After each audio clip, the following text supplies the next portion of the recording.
हर खबर पर होगी आपकी पकड़।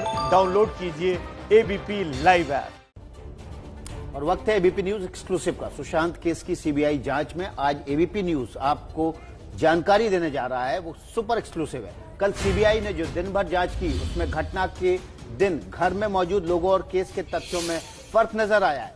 फॉरेंसिक टीम फिर से सुशांत के फ्लैट यानी सीन ऑफ क्राइम की जांच करने वाली है। क्यों?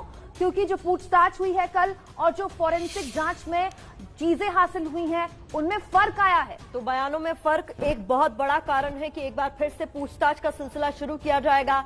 जो सुशांत सिंह राजपूत के घर पर स्टाफ काम करता था, निजी स्टाफ से जो पूछताछ हुई उसमें और फोरेंसिक की टीम ने जो जांच की उसमें फर्क नजर आने के बाद अब यह तय किया गया है कि इस मामले में दोबारा से सबूत जुटाए जाएंगे, दोबारा पूछताछ की जाएगी। सुशांत केस की सुपर एक्सक्लूसिव खबर हम आपको दिखा रहे हैं। कल जो 7 लोगों से पूछताछ की गई थी, उसमें पोस्टमार्टम करने वाले doctor, forensic expert, Deepesh, Neeraj, Siddharth Pithani, Keshav और चार्टेड अकाउंटेंट, इन लोगों से किन मुद्दों पर पूछताछ की गई थी वो भी हम आपको बता रहे हैं। जी हाँ, फाइनेंस, रिश्ते इन सब के आपस में, सुशांत के और रिया और सुशांत के मौत की स्थितियां क्या रही, इन लोगों से जो पूछताछ हुई उनका आधार 3 चीजें थी। फाइनेंस यानी कि वित्तीय लेन देन, रिश्ते और मौत की स्थितियां। तो ये तमाम वो लोग हैं जिनसे पूछताछ हुई है अलग अलग मुद्दों पर, लेकिन 3 अहम लोग जिनसे लगातार पूछताछ की जा रही है वो है दीपेश, नीरज और सिद्धार्थ पिठानी। और इन लोगों से किन किन मुद्दों पर पूछताछ की जा रही है, ये एबीपी न्यूज की एक्सक्लूसिव जानकारी है, जिसमें एटीएम कार्ड से लेकर मोबाइल की लोकेशन से लेकर दरवाजे के लॉक से लेकर तमाम अहम अलग अलग मुद्दों पर बातचीत की गई। इसके अलावा रिया के साथ रिश्तों को लेकर, इसके अलावा डॉक्टर और इलाज को लेकर भी इनसे पूछताछ की गई है। रिया और सुशांत विदेश में छुट्टी बिताने गए थे यूरोप में, उस टूर को लेकर भी पूछताछ की गई। एक होटल में ठहरे थे रिया और सुशांत, उस होटल के बारे में, जो दवाइयां सुशांत को दी जा रही थी उस दवाइयों के बारे में पूछताछ। और दिल टूटा जब सुशांत का, तो किस बात को लेकर दिल टूटा, रिश्तों में जो दरार आई रिया और सुशांत के बीच, वो किस बात को लेकर आई। तो कुल मिलाकर कहा जा सकता है कि पूछताछ भले ही दीपेश, नीरज और सिद्धार्थ से हो रही हो, जांच का जो दायरा था वो रिया के इर्द गिर्द ही रहा।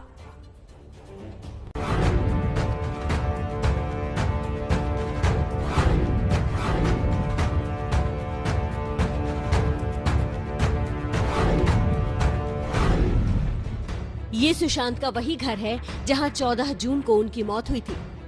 जांच में जुटी सीबीआई हर एंगल की बारीकी से जांच कर रही है। सोमवार को सीबीआई और फॉरेंसिक टीम के बीच 2 बार बैठक हुई। इसमें फैसला हुआ कि फॉरेंसिक टीम जांच के लिए एक बार फिर सुशांत के घर जाएगी।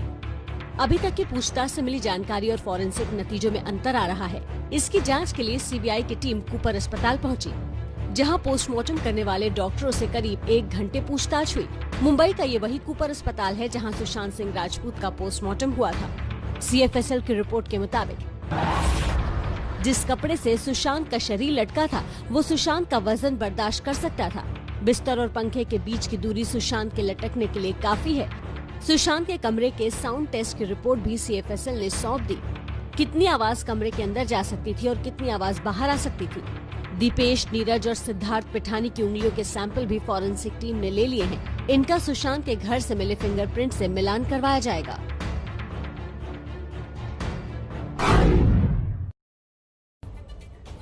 हमारे संवाददाता इंद्रजीत राय एक्सक्लूसिव हमारे साथ जानकारी देने के लिए मुंबई से जुड़ चुके हैं। इंद्रजीत, मुझे स्पेसिफिक बताइए, अगर एटीएम कार्ड को लेकर जानकारी ली है सीबीआई ने, आज सुशांत के मेडिकल को लेकर जांच उनके लिए है या फिर उनके इलाज को ली है, तो क्या फर्क पता चला है? फर्क कहां दिख रहा है सीबीआई को? देखिए, एक टेक्निकल शब्द होता है सीक्वेंस ऑफ इवेंट, जिसको ध्यान में रख के फॉरेंसिक टीम जो है सीन ऑफ क्राइम का रिक्रिएशन करती है। ताले वाले को नीचे छोड़ने तक और जो बीच की दूरी है, उस बीच में चादर काटना या जो भी ये लोग बयान दे रहे हैं कि हमने ये किया, तो उसकी टाइमिंग जितना उस सीक्वेंस ऑफ इवेंट में टाइम लगना चाहिए और जो इनके बयान हैं वो दोनों मैच नहीं कर रहे हैं। कल जो है आमने सामने बैठा के पूछा गया, उनको बताया गया कि आप जो बता रहे हो ये कम बता रहे हो या ज्यादा बता रहे हो, और ये टाइमिंग मैच नहीं कर रही है। इसके अलावा जो उन्होंने अपनी पोजीशंस बताई कि हम यहाँ थे, हमने उससे ये कहा, उसके बाद हम यहाँ गए, उसके बाद हम यहाँ गए, इन सारी चीजों का जो डिस्टेंस, ड्यूरेशन और इवेंट, इन तीनों को मैच कराया गया। जो रिकंस्ट्रक्शन की एक प्रक्रिया होती है क्राइम सीन के, वो मैच नहीं कर रही थी। कल जब जांचकर्ताओं और सीएफएसएल के लोगों के बीच मीटिंग हुई तो ये तय हुआ कि आमने सामने की पूछताछ के बाद जब जो नए तथ्य आएंगे उनको लेकर हम दोबारा सीन ऑफ क्राइम पर जाएंगे। एटीएम की आपने बात पूछी, एटीएम बड़ा इंपॉर्टेंट है क्योंकि जो स्टेटमेंट आया है उसमें किसने पैसे निकाले, ये एक बड़ा सवाल है। कौन पैसे निकाल रहा था, कौन फाइनेंशियल कंट्रोलिंग जो है किसके हाथ में थी। तो जिस वक्त एटीएम विड्रॉल हुआ है उस वक्त घर के किस व्यक्ति की जो मोबाइल की लोकेशन है वो उस एटीएम के पास बता रही है। इन सारे डेटा का जो है वो भी परीक्षण शुरू कर दिया गया है। अगर क्रेडिट कार्ड का इस्तेमाल हुआ है तो कितने बजे स्टेटमेंट में कितना क्रेडिट कार्ड का क्या इस्तेमाल किया गया है, और उस वक्त घर का कौन सा सदस्य, चाहे वो सुशांत हो, चाहे रिया हो या उनके नौकर हो, कोई भी हो, किसकी मोबाइल की लोकेशन वहां आ रही है।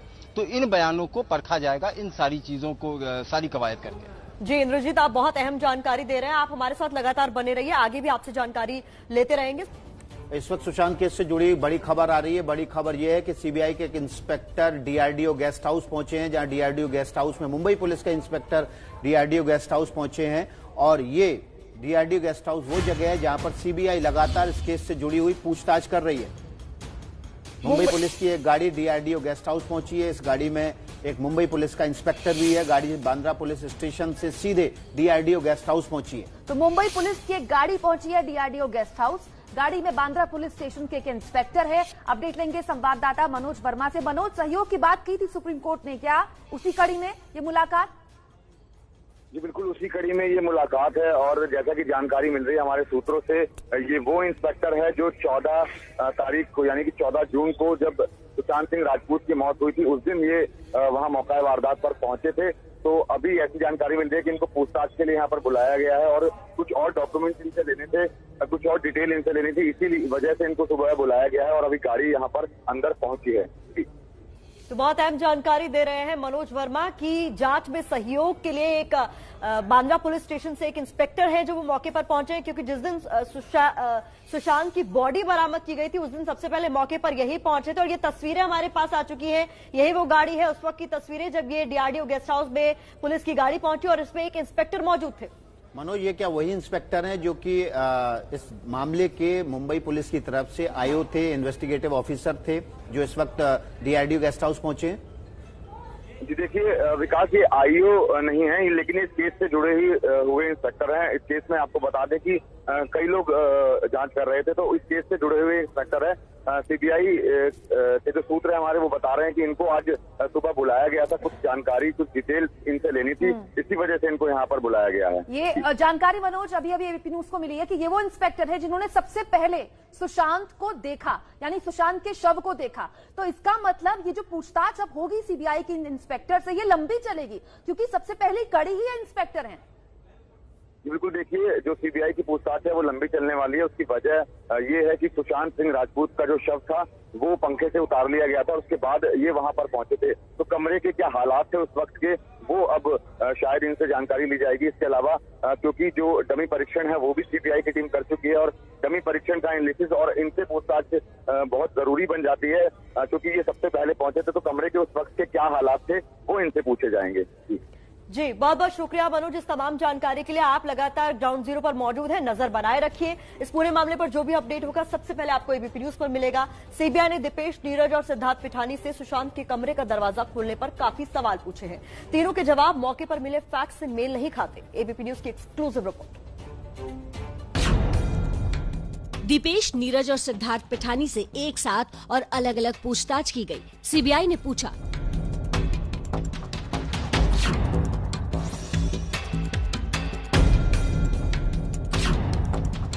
किसने किसको दरवाजा खटखटाने के लिए कहा, किसने किससे सबसे पहले कहा कि सुशांत का दरवाजा अंदर से बंद है, फिर किसने किससे क्या कहा, किसने किसको ताला तोड़ने का आइडिया दिया, किसने किसको कितना पैसा कब कब खर्च करने के लिए दिया, पैसे का हिसाब कौन किसको देता था। नतीजा, इन 6 सवालों के जवाब में तीनों के बयान और तथ्य में अंतर पाया गया, तो तीनों को आमने सामने और अलग अलग दोबारा बिठाकर पूछताछ हुई।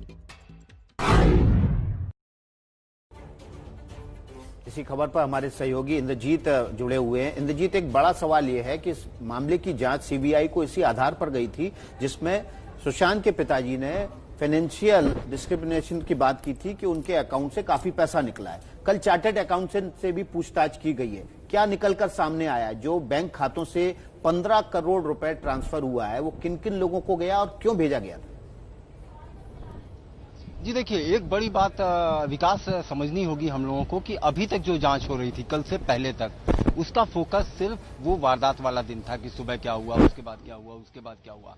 अचानक कल की जो जांच है वो बढ़ने लगी कि ये कहाँ रुके रिया के साथ, किस जगह पे रुके, हीलिंग कराने गए तो वहाँ क्या हुआ, वहाँ पे सीबीआई की टीमें गई, माइलस्टोन होटल पे सीबीआई की टीम गई, वहाँ के मैनेजरों से पूछताछ की गई, सीए को बुलाया गया, वित्तीय लेन देन और जो निकासी है एटीएम से या क्रेडिट कार्ड से उस पर जांच शुरू हो गई, सेल आईडीज को मैच कराने का काम किया शुरू हो गया कि एटीएम से जहां विड्रॉल हुआ है उस समय किस तरह की सेल लोकेशन उस एटीएम के आसपास की थी, सुशांत की उस समय लोकेशन क्या थी, फाइनेंशियल कंट्रोल किसके पास था। सिद्धार्थ पिठानी से भी पूछा गया कि भाई इनके जो प्रोफेशनल फैसले हैं उनमें रिया का कितना दखल था। तो अब धीरे धीरे जो जांच है वो स्टेज 2 की तरफ बढ़ रही है, जो कि शायद रिया की तरफ जाती हुई दिख रही है। यानी हम ये माने इंद्रजीत कि अब आज का जो एक्शन सीबीआई का था और जो कल का रहा वो एक तरह की सीबीआई का होमवर्क है कि जब रिया सामने होगी तो कोई ऐसा क्लू ना छूटे, कोई ऐसा कोना ना छूटे जिसको लेकर सीबीआई सवाल ना पूछ।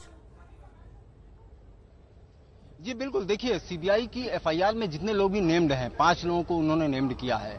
इन 5 से जो पूछताछ होगी वो पहले सारे विटनेसेस से पूछताछ होने के बाद होगी, ताकि जो प्राइमरी मटेरियल है सीबीआई के पास जिसके आधार पर वो इनसे पूछताछ कर पाए और इमीडिएट इस चीज को फाइंड आउट कर पाए कि ये सामने वाला जो एक्यूज है या सस्पेक्ट है वो सच बोल रहा है या झूठ बोल रहा है। तो ये कवायद मुझे लग रहा है कि अब खत्म होती नजर आ रही है। अब सीबीआई स्टेज 2 की तरफ यानी कि जितने भी नेम्ड लोग हैं शायद उनको बुलाएगी, क्योंकि काफी लोगों से पूछताछ की जा चुकी है। सीन ऑफ क्राइम को एक बार और रिकंस्ट्रक्शन करने की बात कल की बैठक में सामने आई, जिसमें डमी टेस्ट के नतीजे और स्टेटमेंट के आधार पर जो वेरिएशंस मिले हैं उस गैप को कम या खत्म करने की कोशिश की जाएगी, ताकि जब भी रिया सामने बैठे या दूसरे जो संदिग्ध हैं वो सामने बैठे तो उनके लिए सीबीआई के पास पुख्ता प्रमाण और पुख्ता सवाल हो। लगातार नजर आप बनाए रखिएगा क्योंकि आगे भी एबीपी न्यूज एक्सक्लूसिव बहुत सी जानकारियां निकल कर आ रही है जिसके खुलासे एबीपी न्यूज पर होते रहेंगे और तफसील से आसान भाषा में ये पूरा मामला आपको केवल एबीपी न्यूज ही बता रहा है। हमारे सहयोगी इंद्रजीत लगातार हमारे साथ बने हुए, एक बार फिर से उनका रुख कर लेते हैं। इंद्रजीत, इन सबके बीच में ये जानना चाह रही हूँ, ये समझना चाह रही हूँ शायद दर्शक भी, कि चूंकि पहली कड़ी से ही पूछताछ अभी पूरी नहीं हो चुकी है, वापस वहां जाना पड़ा है, तो इतने में तो होमवर्क करने का टाइम रिया, उनके परिवार वाले और उनके वकील को भी मिल जाएगा। देखिए, क्रिमिनल इन्वेस्टिगेशन में एक शब्द होता है ट्रुथ बैटल। इस ट्रुथ बैटल में जो भी सस्पेक्ट होते हैं या जो जांचकर्ता इन्वेस्टिगेटर होते हैं उनके बीच में एक लड़ाई चलती है। सीबीआई एक प्रोफेशनल ऑर्गेनाइजेशन है, उनको सारी चीजें पता होंगी। उनको अगर रिया अपने घर पे नहीं रह रही हैं तो रिया कहाँ रह रही हैं, बाकी शोविक कहाँ है, इन सारी चीजों की जानकारी ऑलरेडी उनके पास होगी। और इस बैटल को जांच एजेंसियां, जो प्रोफेशनल एजेंसीज होती हैं, वो बहुत अच्छी तरह समझती हैं। संदिग्धों के पास क्या हथकंडे हैं, वो क्या कर सकते हैं, क्या चीजें कर सकते हैं, इस पे पैनी नजर होती है। और कई बार इस तरह के हथकंडे कोर्ट ऑफ लॉ में एक्यूज के खिलाफ जाते हैं। तो निश्चित तौर पे जो भी कोशिश करनी होगी लॉयर्स को रिया के, या जो भी कोशिश करनी होगी सीबीआई को, दोनों तरफ से इस बैटल की पूरी कोशिश इस समय चल रही होगी। सीबीआई की कोशिश होगी कि सबूतों को हम ज्यादा से ज्यादा जुटाएं, और रिया और जो उनकी कानूनी सलाहकार हैं उनकी कोशिश होगी कि इस शिकंजे से कितनी आसानी से बचा जा सके। इंद्रजीत, आज सीबीआई किस किस से पूछताछ करने वाली है और आज सीबीआई के एजेंडे में कौन से मुद्दे हैं जो प्रायोरिटी पर हैं इन लोगों से पूछताछ के लिए? जी देखिए, कल जो 2 बार मीटिंग हुई, जो क्वेरीज थी सीएफएसएल की, उसके लिए सीबीआई की एक टीम को कूपर हॉस्पिटल भेजा गया। आज दोबारा कूपर अस्पताल जा सकती है क्योंकि कुछ रिपोर्ट्स इनको और चाहिए थी, वहां से इन्हें लेनी है। कूपर अस्पताल के डॉक्टरों के स्टेटमेंट अभी तक दर्ज नहीं हुए हैं, उनके स्टेटमेंट के लिए बुलाया जा सकता है। सीए को जो हमारे सोर्सेज बता रहे हैं, सीए को आज दोबारा फिर बुलाया जाएगा, सीए से दोबारा पूछताछ होगी। सिद्धार्थ पिठानी भी दोबारा आएंगे। आगे हीलिंग जिन्होंने किया है उनसे पूछताछ करने की बात की जा रही है। तो कुल मिला के अब जो पूछताछ होगी वो रिया सुशांत के रिलेशंस और जो पिछले कम से कम 30 दिन का उनकी एक्टिविटी थी, उनके बीच के संबंध थे, और 8 तारीख को क्या हुआ था, क्यों रिया चली गई थी, इसके बारे में शायद जांच पड़ताल आज दिन भर आगे बढ़ने की उम्मीद है।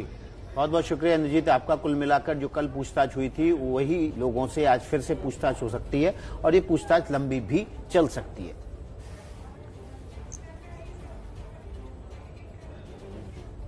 सीबीआई ने सुशांत के पैसे के हिसाब किताब पर अहम सवाल पूछे हैं। घर का खर्च किसको कितना, किसके कहने पर मिलता था और हिसाब कौन रखता था, ये भी जानकारी ली गई है।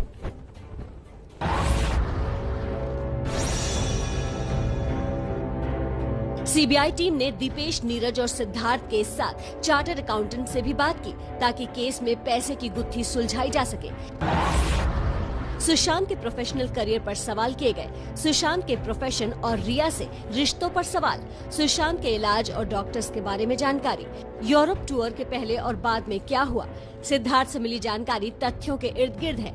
पैसे के बारे में मिली जानकारी को ईडी के साथ भी शेयर किया गया है। रिया और सुशांत के बीच पैसों को लेकर हो रहे दावों के सच की ओर जांच आगे बढ़ी। इंद्रजीत लगातार हमारे साथ बने हुए। इंद्रजीत, इससे पहले ईडी ने जब पूछताछ की थी रिया से, तो रिया ने अपने बैंक अकाउंट्स का पूरी डिटेल्स ईडी के आगे रख दी थी और ये तक बता दिया था कि पिछले 5 साल में रिया ने कितना टैक्स चुकाया और कितनी आमदनी थी। क्या ये एक महत्वपूर्ण कड़ी होगी सीबीआई के पास?